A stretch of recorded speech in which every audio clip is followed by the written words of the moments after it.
নমস্কার, দেখছেন কলকাতা টিভি। আমি সুদীপ্ত রয়েছি আপনাদের সঙ্গে। শুরু করছি জেলা সারাদিন। প্রথমে যে খবরের দিকে নজর রাখতে হচ্ছে, ফের কংগ্রেসকে নিশানা মমতা বন্দ্যোপাধ্যায়। মমতা বলছেন যে প্রথমেই বাংলায় প্রোগ্রাম করতে এলো, মমতার নাম না করে রাহুলের ন্যায়যাত্রাকে তো তৃণমূল নেত্রী বাংলায় কর্মসূচির কথা জানায়নি, এমনটাই বলছেন আবারও মমতা বন্দ্যোপাধ্যায়। আজ রেড রোডে তিনি ধর্নায় বসেছেন এবং সেখানেই নাম না করে রাহুল গান্ধীর ন্যায়যাত্রাকে তো মমতার, তিনি ঠিক কি বলেছেন শোনাবো আপনাদের।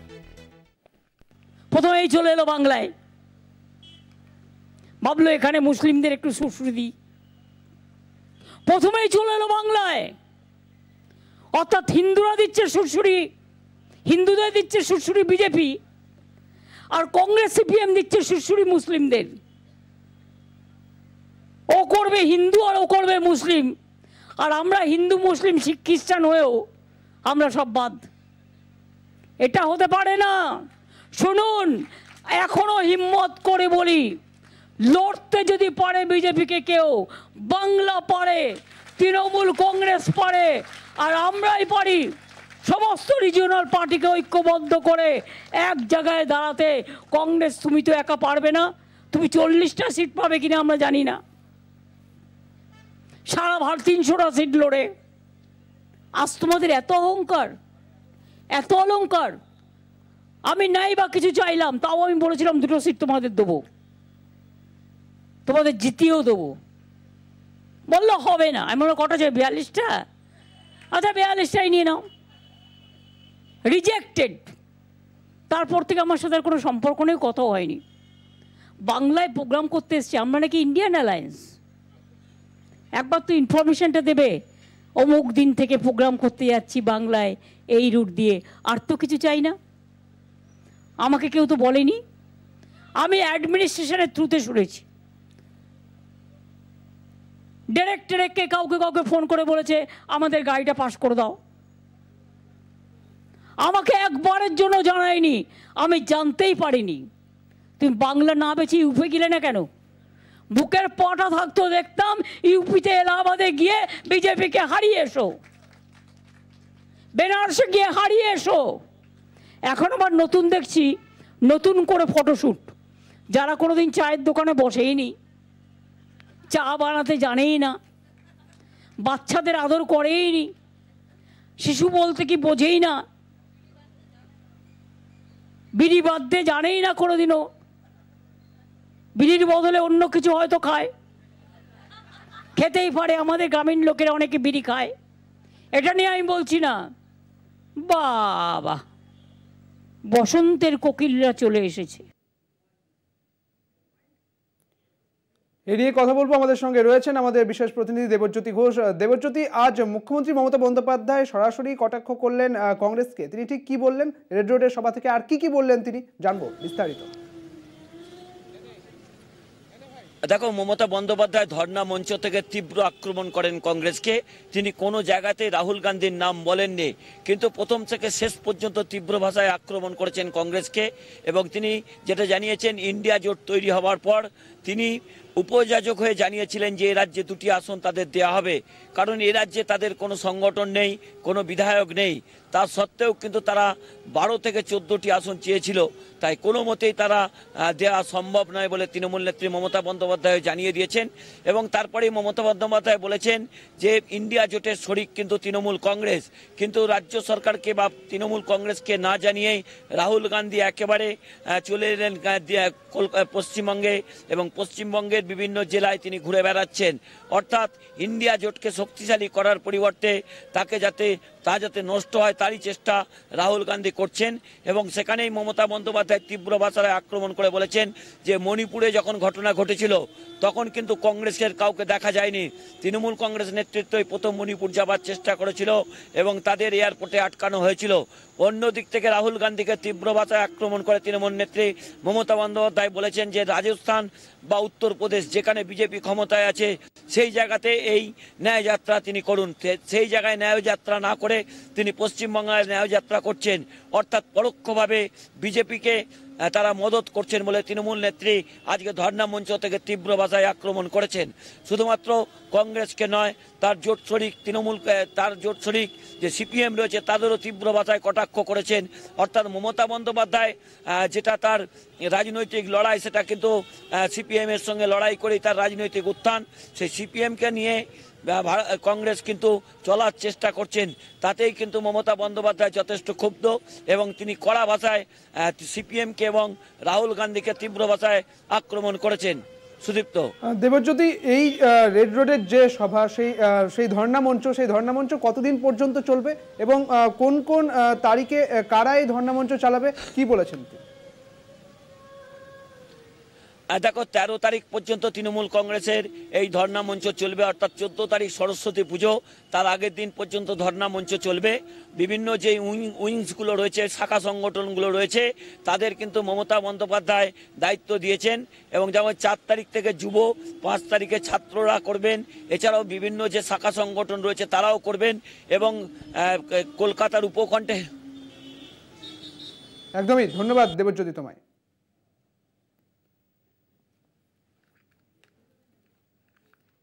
একেবারে নাম না করে রাহুলের ন্যায় যাত্রাকে তোপ মুখ্যমন্ত্রীর।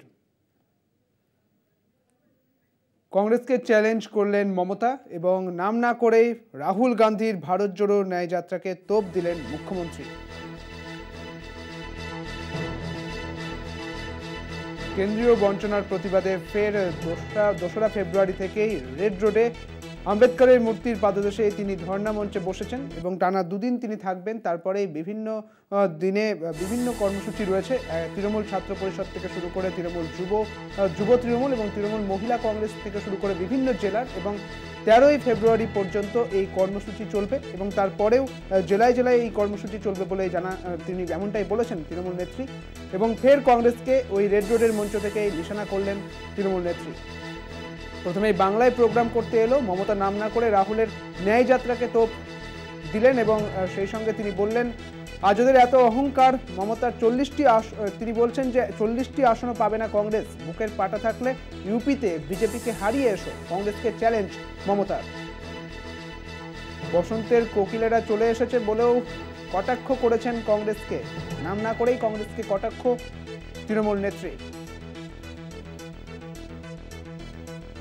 এবং আমরা জানি যে রাহুল গান্ধী তিনি যে ভারত জোড়ো ন্যায় যাত্রায় বিভিন্ন রকম কর্মসূচি করেছেন, চায়ের দোকানে চাও খেয়েছেন, বিড়ি বাঁধতেও দেখা গিয়েছে এবং সেখান থেকেই এবং বিড়ি শ্রমিকদের সঙ্গে তিনি কথা বলেছেন। এবং ঠিক এই পরিস্থিতিকে সামনে রেখেই আজ রেড রোডে দাঁড়িয়ে মুখ্যমন্ত্রী মমতা বন্দ্যোপাধ্যায় তিনি কটাক্ষ করতেও ছাড়েননি রাহুল গান্ধীকে এবং রাহুল গান্ধীর ভারত জোড়ো ন্যায় যাত্রাকেও। কোনোদিন চায়ের দোকানে বসেনি এবং বিড়ি বাঁধতে জানেই না, এমনটাই বলেছেন মমতা বন্দ্যোপাধ্যায়। মমতা মুর্শিদাবাদের বিড়ি শ্রমিকদের সঙ্গে কথা বলেন রাহুল গান্ধী।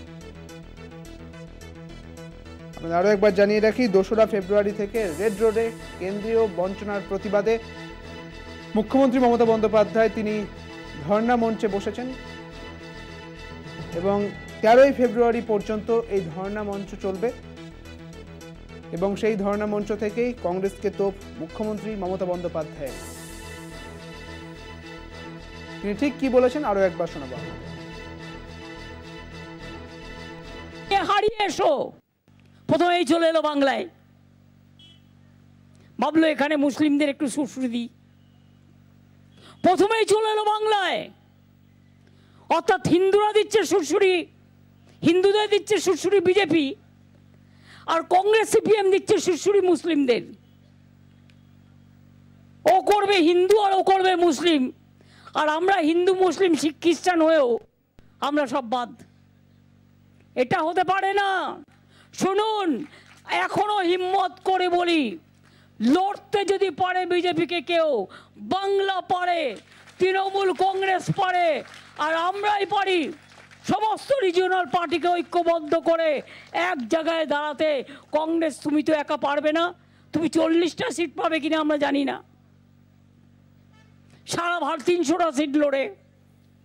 আজ তোমাদের এত অহংকার।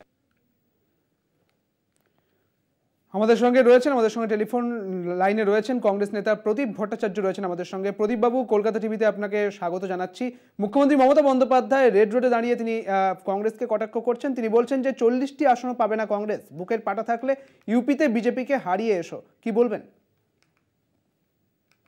এই ধরনের মন্তব্য একান্তভাবেই অপ্রাসঙ্গিক শুধু নয়, এই ধরনের মন্তব্য অত্যন্ত অশোভনীয়। কি করে কে বলতে পারে ভারতবর্ষের রাজনীতিতে আগামী দিনে কি ঘটবে? আসনও পাবে না এ মন্তব্য উনি করতে পারেন, কিন্তু ভারতবর্ষের মানুষ জানেন আগামী দিনের লোকসভা নির্বাচনের লড়াইটা Rahul Gandhi versus Narendra Modi, BJP versus Congress, অন্য দল এখানে। সুতরাং কংগ্রেস যে ভালো আসন পাবে এ বিষয়ে কোনো সন্দেহ নেই। কংগ্রেস সম্পর্কে অহেতুক গালিগালাজ করে কেউ যদি মনে করেন কংগ্রেসের রাজনৈতিক শক্তিকে খর্ব করবেন, দুর্বল করবেন, তিনি ভুল করছেন। আমি আশা করি অহেতুক যারা কংগ্রেসের উপরে জেলা বা হিংসা বা প্রতিহিংসা পরায়ণ হয়ে উঠছেন, তারা অবিলম্বে তাদের এই অভ্যাস পরিত্যাগ করুন, কংগ্রেসের সঙ্গে হাত মেলা। কংগ্রেসকে বাদ দিয়ে ভারতবর্ষের মাটিতে কোন রাজনৈতিক শক্তি ক্ষমতা ফেরত আসতে পারে না। বারে বারে এই জিনিস প্রমাণিত হয়। আঞ্চলিক দলগুলোর নিশ্চয়ই প্রয়োজনীয়তা আছে, কিন্তু তারা নিজেরা যদি মনে করেন আমরা নিজেরা জোট বাঁধবো কংগ্রেসকে বাদ দিয়ে, সেটা হয় না। কংগ্রেস একটা ক্যাটালিটিক এজেন্ট, কংগ্রেসকে বাদ দিয়ে ভারতবর্ষের রাজনৈতিক শক্তির একটা পুনরুত্থান কখনোই সম্ভব নয়। ধন্যবাদ আপনাকে প্রদীপ বাবু। আমাদের সঙ্গে ছিলেন কংগ্রেস নেতা প্রদীপ ভট্টাচার্য। এখন সময় বিরতির, ফিরছি বিরতির পর, সঙ্গে থাকুন। প্রায় 1 মাস হতে চলল, এখনো অধরা সন্দেশখালীর বেতাজ বাদশাহ শেখ শাহজাহান। ইডির চোখে সন্দেহভাজন হলেও বসিরহাটের বিস্তীর্ণ এলাকার বাসিন্দাদের কাছে তিনি যেন রবিন হুড। সরবেরিয়া এবং ধামাকালির ইটভাটা কর্মীদের কাছে শাহজাহান মসিহা। দেখুন। গরিবের রবিনহুড শেখ শাহজাহান ইডি অফিসারদের ওপর তার অনুগামীদের চড়াও হওয়ার পর থেকে বেপাত্তা সন্দেশখালীর বেতাজ বাদশাহ শেখ শাহজাহান। অন্তরালি থেকেই বসিরহাট জেলা আদালত ইডির স্পেশাল কোর্টে জামিনের আগাম আবেদন করেছেন তিনি। সেই মামলার শুনানি বাকি এখন। ইডির চোখে দোষী সেই শাহজাহানেরই অন্য এক রূপের সঙ্গে পরিচিত সরবেরিয়া ও ধামাখালীর বাসিন্দারা। বসিরহাটে এই দুটি অঞ্চলে তৃণমূল নেতা শেখ শাহজাহানের ইটভাটা রয়েছে। সেখানেই 150 জন পড়ুয়া নিয়ে একটি স্কুল গড়ে তুলেছিলেন শাহজাহান। মজার ছলে পড়াশোনা যাবতীয় ব্যবস্থা রয়েছে সেই স্কুলে। স্কুল চালানোর যাবতীয় খরচ আসে তারই পকেট থেকে। শাহজাহান ফেরার পর থেকে স্কুলে বসেছে পুলিশ প্রহরা। ভয়ে ভয়ে ক্লাস করতে যাচ্ছে কচিকাচারা। ভয় লাগে, ক্যামেরা আছে বলে আমাদের সবার ভয় লাগে। কেন ক্যামেরায় অসুবিধা কি আছে? পুলিশ আসে বলে, তাই জন্য। খাওয়া দাওয়া অসুবিধা হচ্ছে? হ্যাঁ, মানে পুরো বিবি থেকে 5 অবধি পড়ে। কি কি পড়ো এখানে? এখানে অনেক কিছু পড়ায়। কি কি পড়ো বলো বলো? সাবজেক্ট বাংলা, ইংলিশ, অঙ্ক, পরিবেশ। খাওয়া দাওয়া কি পৌঁছে দেয় এখানে? হ্যাঁ। শাহজাহানের খোঁজে স্কুলে বসেছে সিসিটিভি ক্যামেরা। তাতে ভয় পেলেও পড়াশোনা বন্ধ হয়নি স্কুলে। শেখ শাহজাহান বেপাত্তা হলেও নিয়মিত পারিশ্রমিক পাচ্ছেন শিক্ষিকারা। উনি গরিবদেরকে দেখেন, গরিবদের পাশে আছেন, আর ভবিষ্যতে উনি থাকবেনও। আর আমরাও ওনার এতে আছি, ওনার এতে কাজ করছি। আমরাও চেষ্টা করছি ওনার সেই পথ অনুসরণ করে চলার এবং স্কুলটাকেও সঠিকভাবে চালিয়ে নিয়ে যাওয়া। আমাদের যদি 1 মাসের স্যালারি নাও দেয় তাতে আমাদের কোনো কিছু আসে যায় না। আমরা চাই যে উনি যেটা প্রতিষ্ঠানটা, শিক্ষা প্রতিষ্ঠানটা গরিবদের জন্য করেছে, আমরাও চাই সেটা চালিয়ে নিয়ে যাওয়ার জন্য। ইটভাটায় কাজ করতে যান গোটা রাজ্যের বিভিন্ন জেলা শ্রমিকরা। তাদের সন্তানদের প্রাথমিকভাবে গড়ে পিঠে নেওয়ার দায়িত্ব স্কুলের ওপরই। ভাটা চত্বরে রাতের আধারে বেআইনি কাজের অভিযোগের নেপথ্যে শেখ শাহজাহানের কলকাঠির প্রশ্নও নতুন নয়। তবুও কারোর কাছে শাহজাহান আজ মসিহা। মাইনে না মিললেও তাই কাজ চালিয়ে যাওয়ার মতো সিদ্ধান্ত নিয়ে ফেলেছেন ভাটার এই স্কুলের শিক্ষিকা শিক্ষাকর্মীরা। কলকাতা টিভি। স্থানীয়দের কাজের দাবিতে খোলামুখ খনির কাজ বন্ধ করে বিক্ষোভ তৃণমূলের। আসানসোলের বারাবণীর এসিএল চরণপুর খোলামুখ খনিতে স্থানীয়দের কাজ সহ বিভিন্ন দাবি নিয়ে বিক্ষোভ। ঠিকা সংস্থার দপ্তরে গিয়ে বিক্ষোভ দেখান স্থানীয় গ্রামবাসীরা। পরে পুলিশ বিক্ষোভকারীদের সঙ্গে কথা বলার পাশাপাশি ওম সারদা গ্রুপের প্রজেক্ট ম্যানেজার জয়ন্ত বন্দ্যোপাধ্যায়ের সঙ্গেও কথা বলে। বিক্ষোভকারীদের দাবি, যতক্ষণ না আধিকারিকরা তাদের সঙ্গে কথা না বলেন ততক্ষণ পর্যন্ত কাজ বন্ধ থাকবে।